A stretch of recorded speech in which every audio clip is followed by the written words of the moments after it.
Jacob and Joseph, a miraculous father-son journey of divine redemption and transformative faith. In the 3rd year of Jehoiakim, king of Judah, the land of Canaan lay strewn with promise and peril. Jacob, the son of Isaac, had given his heart to God's covenant. Yet within his household thrived envy and bitterness. His favored son Joseph, 9 years old and gifted with dreams, wore a splendid tunic that glistened like the sun, a symbol of his father's affection, yet also of a rivalry brooding amongst his brothers. Unbeknownst to Jacob, the very fabric of his family began to unravel. Days of dust and toil turned into a moment of divine ordaining when Jacob, unaware of the tempest forming closer to home, sent Joseph to shepherd his brothers on the far side of the land. As the sun cast long shadows over the fields, Joseph traversed the wilderness, buoyed by his father's dreams. His heart brimmed with anticipation, but the whisper of betrayal awaited him. His brothers, embittered by their father's favoritism, saw him approach in his radiant coat, and a chilling silence descended upon them, a silence thick with unresolved tension and anguish. "Here comes that dreamer," they jeered. Like a spark igniting dry brush, their jealousy erupted. They seized Joseph, casting him into a dark pit, leaving him to wonder at the cruelty of the brothers he once looked up to. In that moment of despair, the air thickened with a palpable stillness. It felt as though heaven itself held its breath. Soon, driven by greed, they conspired to sell Joseph to passing Ishmaelites, merchants whose cruel laughter faded into the distance, while Joseph's cries echoed unanswered. Jacob, upon the return of his sons, saw only the tattered remnants of the coat he had given Joseph, splattered with animal blood. His heart shattered, and he wailed in mourning, unaware that God's hand was weaving a tapestry of purpose through shadows, preparing Joseph for a destiny that would impact nations.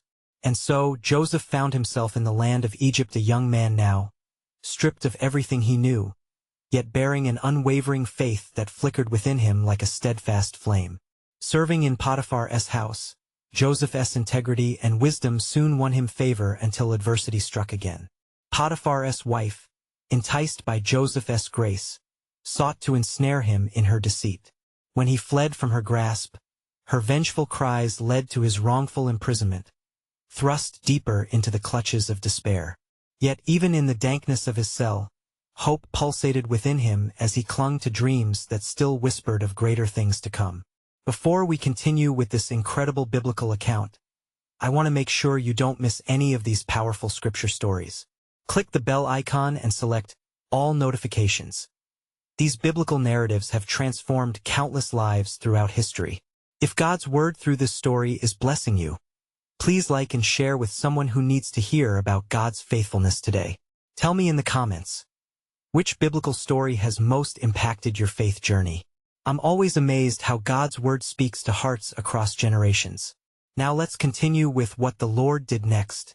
Years rolled by and famine spread its icy grip over Canaan, leading Jacob to send his remaining sons to Egypt begging for grain, unaware that the very son he mourned held the keys of salvation in his hands, now second to Pharaoh himself. As the brothers stood before Joseph, recognition rippled through them like a sudden thunderclap, mingling fear with the haunting weight of their past sins. The moment swelled with tension, a stage set for confrontation and reconciliation, where God's providence danced amidst the ruins of betrayal. The thrill of redemption awaited, yet the outcome hung in the balance. Could forgiveness rise from the ashes of their brokenness? Only time would reveal the miraculous path that God had so intricately designed for this beloved yet fractured family. As the brothers stood before Joseph, their hearts were heavy with dread, and their eyes filled with disbelief. The weight of their transgressions pressed upon them like a stone in their chests. Joseph, cloaked in the authority of Pharaoh, perceived their turmoil, and an ache for his family began to unfold in his heart. He recognized his brothers instantly, yet they did not recognize him. The transformation from favored son to a man of power had veiled his identity. Tensions danced in the air as he concealed his emotions, testing the resolve of those who had wronged him. "You are spies," he declared, his voice seizing their attention. "You have come to see the nakedness of the land." Fear gripped them, and they exchanged frantic glances. "Nay, my lord, we are but humble servants, the sons of one man in the land of Canaan. We are honest men. Your servants have come to buy food," they pleaded, desperation lacing every syllable. Joseph, allowing memories of childhood to swell in his soul, continued his charade. "If you are true men, one of you must remain, while the rest return to your father." He instructed that Simeon be bound before their eyes, snuffing out their hope. These were moments drenched in divine providence, for God's hand was guiding every interaction, every test. As they traveled back to their father's house, burdened with grain and fear, the brothers spoke amongst themselves. "We are guilty concerning our brother, in that we saw the distress of his soul when he begged us, and we would not listen. This is why this distress has come upon us." They were tormented by guilt, recalling the day they betrayed Joseph. The shadow of their past loomed large, intermingling with the famine-esque grip that tightened around them. Back in Canaan, Jacob felt the weight of sorrow as he heard that Simeon had been taken. "You have bereaved me of my children. Joseph is no more. Simeon is no more, and now you want to take Benjamin?" His lament echoed with despair, a father's anguish of losing so much. Yet unbeknownst to him, the tapestry of redemption was being woven in the land of Egypt. Joy and sorrow intertwined in Joseph's heart as he watched the brothers return with Benjamin. He had longed to see the face of the brother who shared his blood, yet fear mingled with joy. The opportunity for reconciliation lay before him, but how to approach the moment? As they were seated before him, a table laden with abundance, he could hardly contain the tempest of emotion. Tears threatened to spill as he beheld the brother tearfully nourished, reflected back in the faces of those who had once betrayed him. "Is this your youngest brother?" he inquired, his voice strained, trembling with unspent emotion. When Benjamin stepped forward, Joseph was overwhelmed, for his heart yearned for family. Juxtaposed against the agony of their past, the trajectories of their lives intertwined like threads of a divine fabric. As he turned away to weep, God's sovereign plan began to unfurl. Whether through the depths of despair or the highs of joy, his providence was palpable, orchestrating the reconciliation that humanity so desperately craved. Yet, the final confrontation loomed near, where forgiveness would challenge everything they believed about their past. Would Joseph reveal his identity? Would the brothers muster the courage to seek forgiveness? Or would they be forever shackled by the weight of their sins? The stage was set for a divine revelation, one that would echo through generations. And so, the winds of destiny shifted around them, preparing to unveil the grand tapestry of God's mercy and judgment. The time had come for the hearts of both father and son to realign with the threads of faith woven through their lives, beckoning them to trust in the divine plan yet to be fully revealed. And it came to pass, as they feasted before him, Joseph took note of their hearts, discerning the change that had begun to take root in their souls.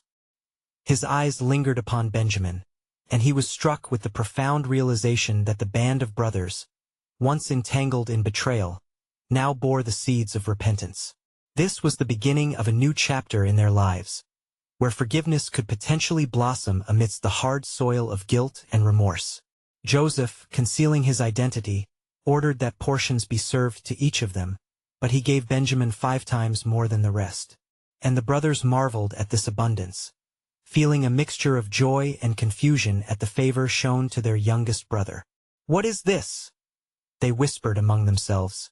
Yet the hope of reconciliation began to ignite within their hearts. The night wore on, filled with unspoken words and heavy emotions. And as they departed from Joseph's house, he devised a plan to draw the brothers further into the depths of their own hearts. He directed his steward to fill their sacks with grain, to restore their money, and to place his silver cup within Benjamin's sack, unbeknownst to them, as a trap of divine orchestrations.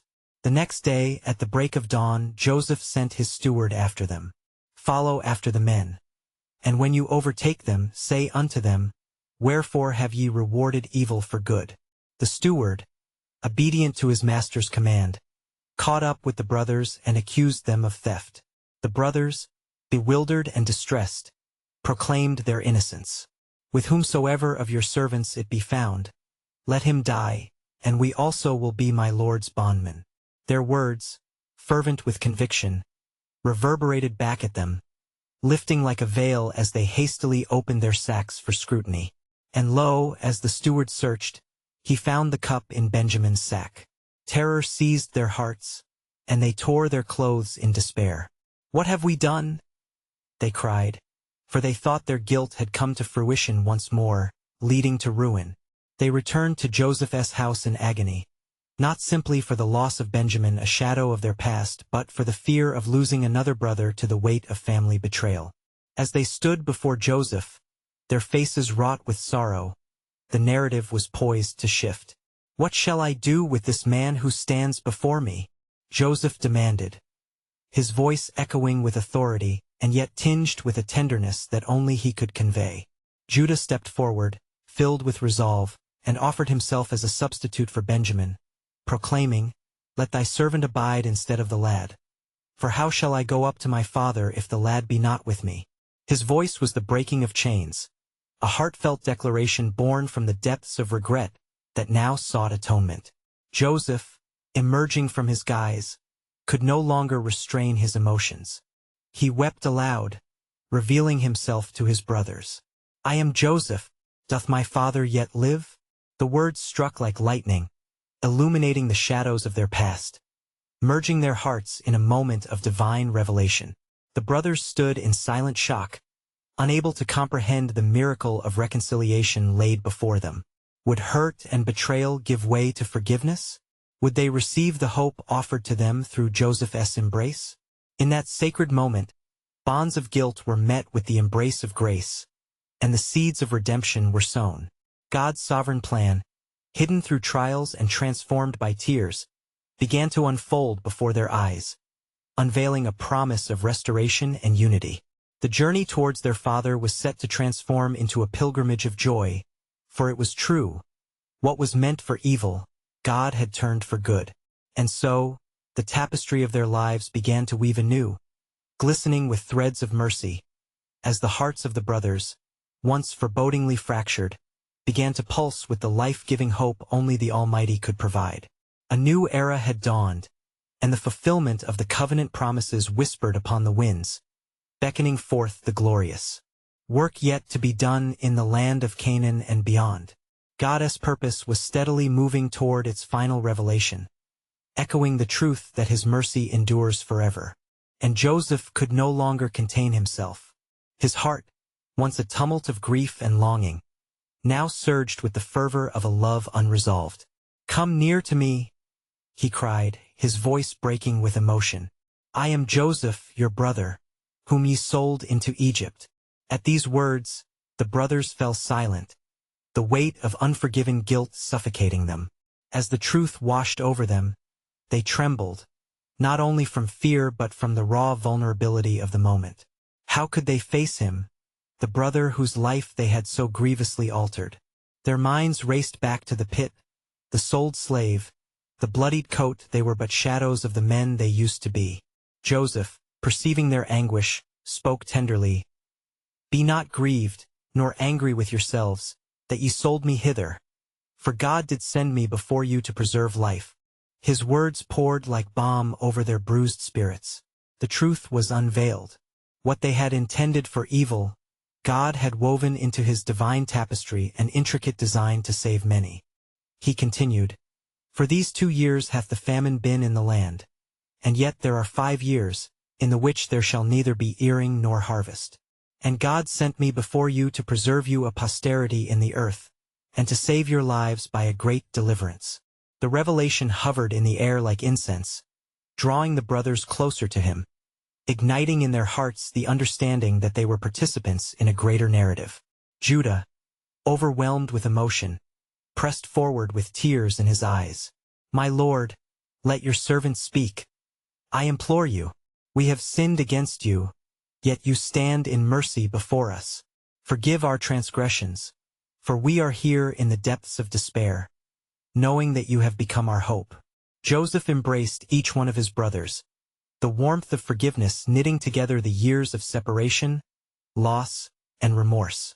Tears mingled with joyful laughter, marking the moment when past grievances were swallowed by the ocean of grace that flowed through him. It is my heart's desire to bring our father Jacob to this place of safety. Go, bring him unto me. I will provide for you all. Thus, the brothers, renewed by the power of his compassion, journeyed toward Canaan with joy. As they approached their father, they spoke with a heavy but hopeful heart. Joseph lives, they declared, unleashing upon Jacob an avalanche of emotion, a mixture of disbelief and exuberance. For days and nights they prepared, gathering provisions and gifts befitting a beloved son. As the caravan moved across the land, Jacob's spirit was readied as the promise of reunion grew nearer. "It is enough," he exclaimed. "Joseph my son is yet alive. I will go and see him before I die." In the midst of this restoration, a divine assurance filled every soul involved. Each step taken was not merely an act of geography, but a movement in the faithfulness of God's promise, a proclamation that his plans would be fulfilled across generations and nations. And as Jacob approached the lands of Egypt, he was met not just with his beloved son, but with the unfolding of God's sovereign blueprint, signifying a powerful promise yet to come. For the foundations had been laid not only for reconciliation with Joseph, but for a lineage that would bring forth a nation, a people destined to shine amidst the darkness. The time had come for God's promise to intertwine his grace with the legacy of Jacob. What was lost would be found. What was broken would be mended. The sacred narrative was expanding, revealing anew the glorious work of redemption in ways yet unimagined. For truly, in the heart of trials, God was moving through his servant's life, crafting a masterpiece of divine purpose, a testament to the truth that his ways, though often hidden, were always for our good and his glory. And Israel took his journey with all that he had, and came to Beersheba, and offered sacrifices unto the God of his father Isaac. And God spoke unto Israel in the visions of the night, and said, "Jacob, Jacob." And he said, "Here am I." Then he said, "I am God, the God of thy father. Fear not to go down into Egypt, for I will there make of thee a great nation. I will go down with thee into Egypt, and I will also surely bring thee up again, and Joseph shall put his hand upon thine eyes." Overwhelmed by the promise, Jacob gathered his sons and their families, and they made ready the wagons, loading them with the treasures of Canaan. They departed from their home with hearts full of hope and trepidation, for the road ahead was filled with uncertainties. Yet the assurance of God's presence stirred courage within them. As they traveled, the air was thick with a mix of excitement and fear. The brothers reflected on their past misdeeds, recognizing the immense grace that now flowed toward them. With each passing mile, the shadow of their betrayal grew lighter, replaced by the weight of divine mercy. "Could it truly be that our brother has forgiven us?" they whispered among themselves, their hearts beating in rhythm with the promise of reconciliation. In the distance, the land of Egypt began to unfold before their eyes, a realm rich with opportunity, yet foreign and daunting. As they approached the gates of Pharaoh's palace, they felt the gravity of their journey. But ahead stood Joseph, adorned in his regal garments, his stature formidable and yet his heart tender. "Joseph!" Jacob exclaimed, his voice cracking as raw emotion surged forth. The brothers stood by, witnessing this heartfelt reunion. Joseph ran to his father, enveloping him in a long-awaited embrace, the years of separation vanquished in an instant. "Father, I am here," he cried, his tears mingling with joy as they cascaded down their faces. The embrace was not merely a physical act but a divine connection that sealed their past and propelled them into the tapestry of God's unfolding plan. But as they settled into the land that was to become a sanctuary for their family, whispers of the God of Abraham resonated within their souls. They began to recognize the profound movement of the Almighty, weaving their destinies, binding them in love and purpose. "We are to be a great nation," they murmured, a shared understanding electrifying the air, fulfilling the promise made unto our forefathers. And as the years turned, their numbers grew, and the blessing of Joseph in Egypt flourished against the backdrop of famine. The land that harbored the remnants of despair became a cradle of abundance, where the seed of Jacob blossomed, embodying the hopes birthed from his dream and his covenant with God. Yet all was not settled. Within the very heart of Egypt, there lay treachery against Israel that would rise with the passage of time, a darkness that threatened to overshadow their blessings and dim the light of their legacy. But the appointed time lingered in God's heart, for what was conceived in promise would not falter under trial. Within their trials, God's sovereign hand was preparing the way for a deliverance unlike any that had come before. For in the midst of correction and adversity, God's redemptive narrative would unfold like the pages of a divine scroll, revealing his unfathomable power to transform curse into blessing, loss into gain. And thus, Israel's journey was only just beginning, a journey towards the realization that through every tear, every trial, and every promise fulfilled, God's faithfulness would echo through generations yet to come. The time was coming when his plan would bring forth a deliverer, a mighty act of salvation woven through a lineage that would change the world. For in the very heart of Egypt, amid the shadows of suffering, formed the next chapter of divine redemption, heralding a promise yet to be unveiled. And it came to pass that Israel dwelt in the land of Goshen, in Egypt, where Joseph had provided them with sustenance and safety. As the weeks turned into months, the family of Jacob flourished, their numbers multiplying exceedingly. The children of Israel grew strong and mighty, and the blessings of Joseph's favor rested upon them in abundance. Yet, unbeknownst to them, in the shadows of the court of Pharaoh, new hearts rose to power. A king arose who did not know of Joseph and the great deeds he had performed for the land of Egypt. This new ruler looked upon the growing population of Israel with fear, for he saw in them potential rivals, a multitude that might one day rise against him. And so he devised a plan. "Let us make a wise decision," he spoke to his advisers, his voice laced with bitterness. "We shall set taskmasters over them and afflict them with burdens, lest they increase and join themselves to our enemies. We will compel them to serve in our labor, to build cities for us, and to endure the yoke of servitude." Thus, the children of Israel were thrust into harsh servitude. Their hands, once free to sow the seeds of prosperity, were now bound with heavy workloads. Yet amidst their affliction, the Lord looked upon his people and remembered his covenant with Abraham, Isaac, and Jacob. As the burdens increased, so too did their cries ascend to heaven. And in a moment of despair, Israel gathered his sons, who bore witness to the distress of their kin. "What has become of our destiny?" they lamented, their voices echoing with sorrow. "Has the promise of God forsaken us? Are we to be consumed in this foreign land?" But Jacob, old and weary, turned his gaze toward the heavens and said, "My sons, remember the God of our forefathers. He who promised to make us a great nation will not turn his back on us. He walks among us, even in the darkness of our trials." As Jacob spoke, a flicker of hope ignited within their hearts. They knew that the Lord was not blind to their suffering. The God who had led them to Egypt would likewise lead them out. In the palace of Pharaoh, the oppression grew severe, yet Joseph, who had risen to power as the second most powerful man in Egypt, remained their silent advocate. Day and night, he interceded for his family, and his heart ached at the sight of their hardship.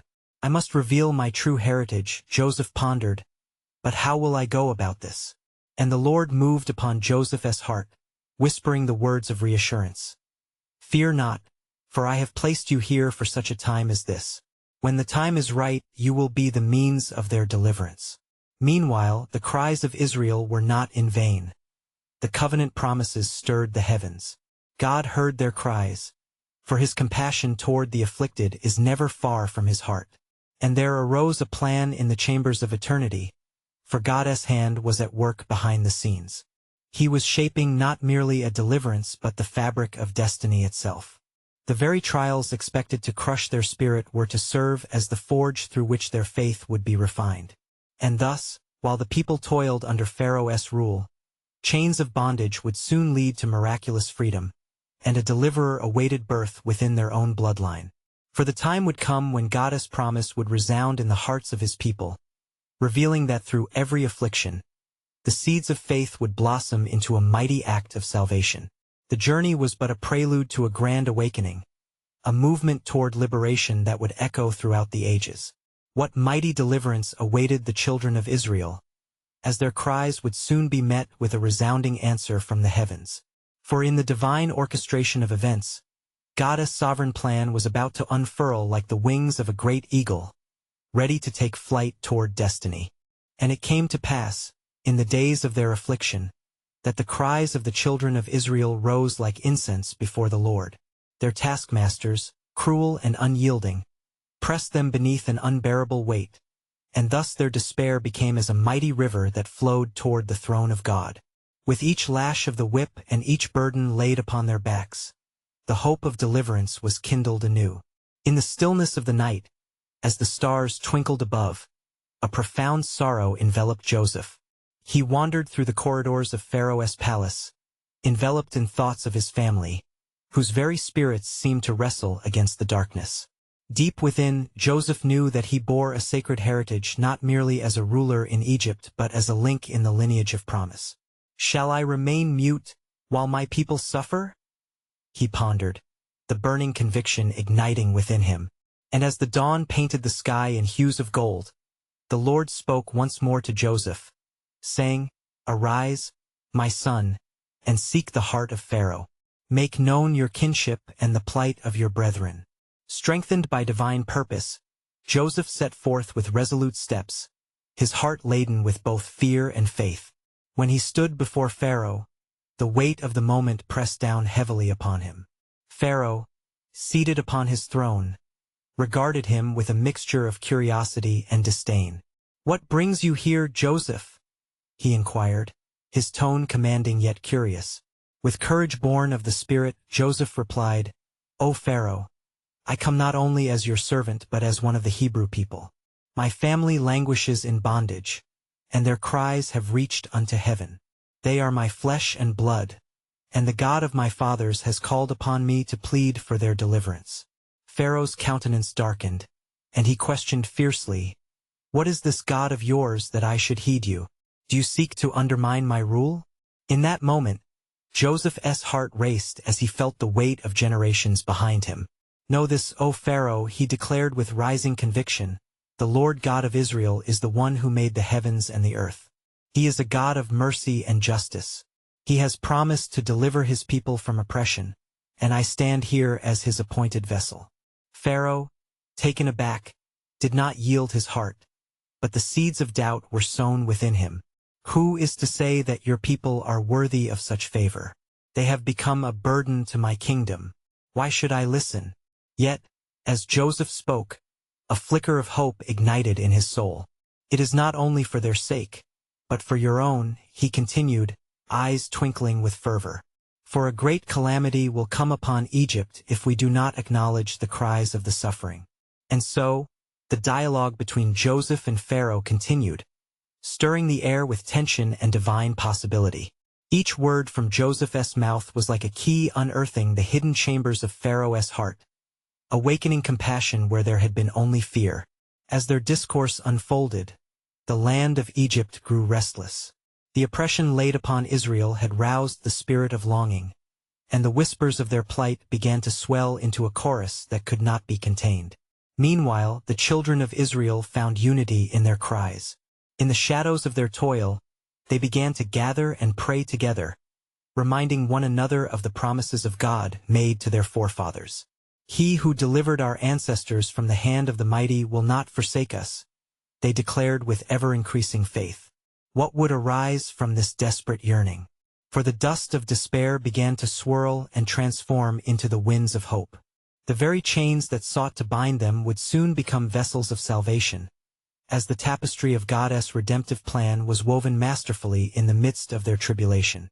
Little did they know, the act of faith required to embrace their forthcoming deliverance was about to be revealed, an offer of a new beginning, forged in the fires of struggle, yet glowing with the brilliance of promise.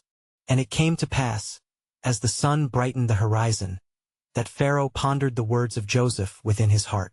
Conflicted thoughts raced through his mind like the waters of the Nile. He summoned his counselors, his wise men, who surrounded him, seeking understanding of this God whom Joseph proclaimed. One of the chief magicians, a man named Jannes, spoke boldly, "O Pharaoh, Does this God of Joseph hold power over our deities? Should we not remain steadfast? For the gods of Egypt protect our land. His words echoed ominously, stirring the fears of those gathered. Yet another voice arose, that of another wise man. But beware, O Pharaoh, for the omens may indeed speak of turmoil should we neglect the cries of the Hebrews. This Joseph did rise from the depths, a symbol of their perilous plight. Perhaps we should consider what calamity could befall us. In that tense moment of counsel, Pharaoh's heart was torn. His pride stood against the possibility of yielding, yet an ember of doubt had ignited. And thus it was. The day stretched into a heavy desolation in the court of Pharaoh. Meanwhile, in the land of Goshen, the children of Israel gathered by the riverbank. Their cries mingled with the sound of the waters, rising up like incense before the Lord. In their unity, faith began to take form, blossoming like flowers after the rain. Tomorrow, let us offer sacrifices to the Lord, came the voice of Moses, an elder among them, one with a spirit kindled by the stories of their ancestors. For our God will not forget his covenant with Abraham, Isaac, and Jacob. He shall deliver us. As the people whispered fervent prayers, an atmosphere of expectancy settled upon them. Even the children, played as conduits of hope, danced upon the banks, their laughter mingling with the weight of their mother's sorrow. It was in this moment of gathering strength that the Spirit of the Lord moved among them, beckoning hope from the depths of despair. Back in Pharaoh's palace, Joseph's heart beat anxiously within him. He sought wisdom from the Lord, querying whether there was yet a path that could turn the heart of the king. O Lord, you who knows the hearts of men, grant me favor before Pharaoh. Let him hear the cry of his own conscience. Then, as Joseph humbled himself in prayer, the very air grew thick with divine presence. Clocks of time moved forward as God's purpose aligned like the stars in the night sky. That evening, Pharaoh turned toward Joseph, curiosity entwined with uncertainty evident in his gaze. What would you have of me, Joseph? Speak before me once more, he ordered, seemingly drawn by an unseen force. With renewed courage, Joseph declared, O Pharaoh, let not pride seal your heart. Acknowledge my people. Let them go to worship their God. For within your kingdom lies a spirit that must be reconciled with humility. For great plagues may come upon this land, should you disregard their cries. At that moment, within the shadows of his palace, Pharaoh wrestled with unseen chains wrought not only by the cries of the oppressed but by his own misgivings. The murmurs of Egypt began to spread like wildfire, echoing through the corridors whispers of a king poised on the brink of a decision that may alter their destiny forever. And so, in this tension, where faith wrestled against pride, the sovereign purposes of God were slowly unveiled, a plan masterfully woven through the fears and hopes of men. Yet, as night approached and darkness loomed over the land, both Joseph and the people of Israel sensed the precipice of a great revelation. What miracle was to come forth from this struggle? For in the heart of the suffering stirred the breath of divine promise, leading them towards an unexpected resolution. What was to become of Joseph's plea, and would Pharaoh finally awaken to the call of God's sovereignty? The stage was set, and both the king and the nation held their breath in divine anticipation, as the tapestry of the Lord's redemptive plan spun forward, bound by threads of faith and fervent cries rising to heaven. And it came to pass that Pharaoh, restless upon his throne, could not sleep. The shadows of doubt danced through his mind, layered with the haunting cries of the Hebrews. In the stillness of the night, he rose and called for his dream interpreters, hoping to unveil the meaning of this unrest. What visions of the night do you see? He demanded, desperation lacing his voice. The magicians gathered, their faces painted in fear and confusion. O Pharaoh, one of them began, the dreams that haunt you may be reflections of your own spirit trembling against the fears of the unknown. But even as he spoke, their counsel was void of strength. They were mere shadows before the light of God's impending action. As Pharaoh's heart sank deeper, an unexpected voice pierced the darkness, the voice of his chief butler, who had long lain in silence. O king, I remember my faults this day. There was a young Hebrew slave in your prison, a man named Joseph. He has understanding and an eloquence bestowed by his God. If it pleases the king, let Joseph be summoned to speak." Pharaoh's spirit quickened, curiosity igniting a flame of hope amid despair. "Fetch him. Bring forth this Joseph, for the hour has come for the truth to be revealed." In the depths of his prison, Joseph was roused by the sound of hurried footsteps. Fear and anticipation battled within his breast as he was hastily dressed and brought forth before the king. The air crackled with prophetic power as he stood before Pharaoh, whose eyes burned with questions yet to be answered. "Joseph," Pharaoh inquired, "I am troubled by dreams that I cannot understand. Can you interpret them?" With a heart prepared by prayer and faith, Joseph replied, "It is not in me. God shall give Pharaoh an answer of peace." His words carried the weight of a promise, resonating with assurance and the presence of the Almighty. As Pharaoh recounted his dreams, the 7 fat cows devoured by the 7 lean ones, and the bountiful ears of corn consumed by the blighted, the atmosphere thickened with divine revelation. Joseph listened intently, discerning the unfolding plan of God hidden within these images. "O Pharaoh, God has shown you what he is about to do. 7 years of great plenty shall come upon all the land of Egypt, but they shall be followed by 7 years of famine." Wisdom poured forth from Joseph as he continued, "Now, therefore, let Pharaoh select a discerning and wise man, and set him over the land of Egypt. Let him gather all the food during the good years, and let grains be stored in cities. This way, the people shall not perish during the years of famine."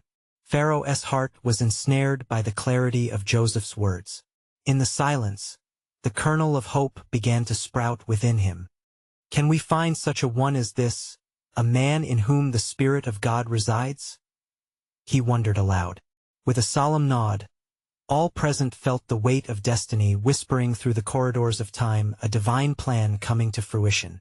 An extraordinary shift rippled through the court, as Pharaoh declared, "Forasmuch as God has shown you all this, I will appoint you over my house, and all my people shall obey your word. Only in the throne will I be greater than you." Tears shimmered like starlight in Joseph's eyes as he understood the fullness of God's deliverance. He saw not only his envisioned future but also the blessing in store for his people, the children of Israel. And in that sacred moment, the cries of an oppressed nation began to resonate with the heart of a king. For both Pharaoh and Joseph were caught in the divine weave of God's redemptive purpose. The tapestry of their lives entwined, not as master and slave, but as instruments of the Almighty's, a plan of salvation unfolding before their very eyes. Yet as dawn began to break, the seeds of this miraculous journey echoed a deeper mystery. For within the plight of the chosen people, the stage was quietly being set for a mighty act, a confrontation that would shake the very foundation of oppressive empires. What more would God reveal in the chapters to come, and how would the cries of the Hebrew people herald an imminent deliverance? In the fullness of time, the 7 years of abundant harvest flowed through Egypt like the mighty Nile, and Joseph's wisdom in storing grain preserved not only the house of Pharaoh but laid the groundwork for the deliverance of his people. The children of Israel, pressed under the burden of Egypt's yoke, faced trials that appeared insurmountable. Yet the promise of God remained steadfast, a lamp unto their feet, guiding them through the darkness. Meanwhile, as the famine struck with ruthless inevitability, it reached far beyond Egypt, casting its long shadow over Canaan. Jacob, bereft of resources, commanded his sons, "Go again and buy us a little food." Yet, amidst their desperate journey, the brothers were haunted by the specter of their past sins. The shadow of guilt pressed heavily upon them, whispering reminders of betrayal and brokenness, as they made their way to the land where their brother had risen to power.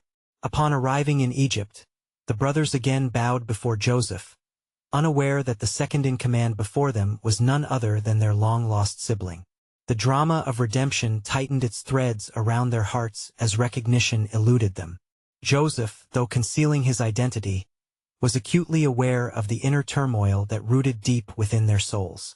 As they stepped forth to plead for sustenance, he perceived within them the anguish of guilt yearning for reconciliation. "Ye are spies," Joseph declared, a mantle woven of authority and emotion. Each accusation acted as a mirror reflecting their past, an invitation for them to confront the very sins they had buried deep in their hearts. Desperation gripped them as they exclaimed their innocence, recounting their lineage, the tragedy of their father's grief, and the need to save their family. With each revelation, the tapestry of their past intertwined with God's sovereign design. Joseph, moved by their vulnerability and the evident transformation of their hearts, set forth a new test. He would keep Simeon as a pledge until they returned with their youngest brother, Benjamin. "Bring him to me," Joseph instructed, allowing the weight of familial responsibility to interweave courage within them. The return to Canaan was fraught with fear that clenched their hearts like iron shackles. Jacob, upon learning of Simeon's captivity and the demand for Benjamin's presence, felt the pang of despair return. "You have bereaved me. All these things are against me." Yet, amidst the tempest of emotion, Judah, filled with newfound resolve, stepped forth and pled for his brother's life, promising his own as ransom. "If I bring him not unto thee, let me bear the blame forever." This weight of sacrificial love ignited the embers of grace within Joseph's heart. Here stood a brother transformed, one willing to lay down his life for another, a glimpse of the redemption that awaited. As the brothers returned to Egypt with Benjamin, the hand of providence continued to orchestrate hearts and destinies. And so, the moment of truth unfolded. A grand feast prepared by Joseph awaited their arrival. The table was laden with abundance, yet it became a sacred space for the unveiling of God's latest chapter. As Joseph beheld his brothers seated together in unity and the presence of Benjamin, the tears of his longing mattered not against the backdrop of divine orchestrations. "Is this your younger brother?" he asked as emotion welled within him. Upon seeing his beloved brother, Joseph could no longer conceal his identity. In a surge of divine moments, he cried out, "I am Joseph." The room echoed with disbelief as the weight of history clashed against the tide of redemption, doubt colliding with the dawn of forgiveness. "Come near to me," he urged, and the patriarchs wavered under the grace that flowed from him. With trembling hearts, they drew closer, and in that sacred space, the shackles of guilt began to crumble, replaced by the embrace of reconciliation. They were witnesses to a miracle that rippled through the very fabric of their being, revealing the truth that what was meant for evil, God had turned for good. Joseph's words poured forth like a river of healing. "Be not grieved nor angry with yourselves, for it was to preserve life that God sent me before you." He recounted the divine purpose behind their suffering, unraveling the tightly bound threads of fear and guilt, stitching them with hope and restoration.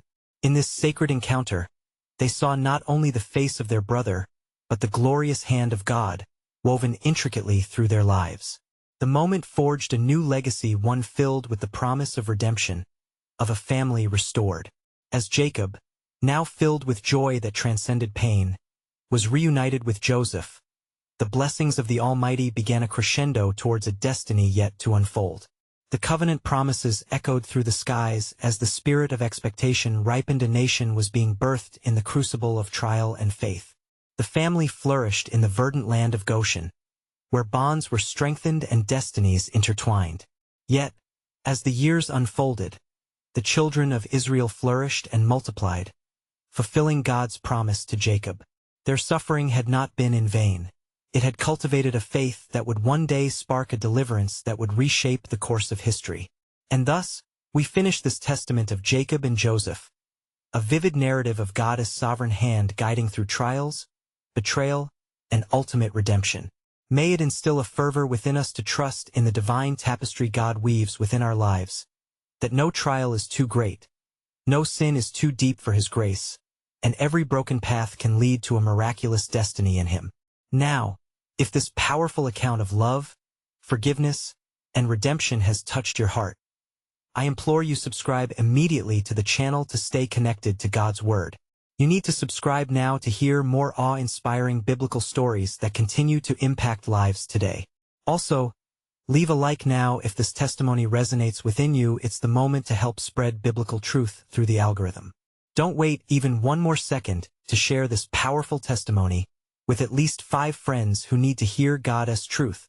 And I invite you to comment your spiritual reflections and let me know how this biblical story impacted your faith. Together, let us spark a movement of encouragement through God's Word.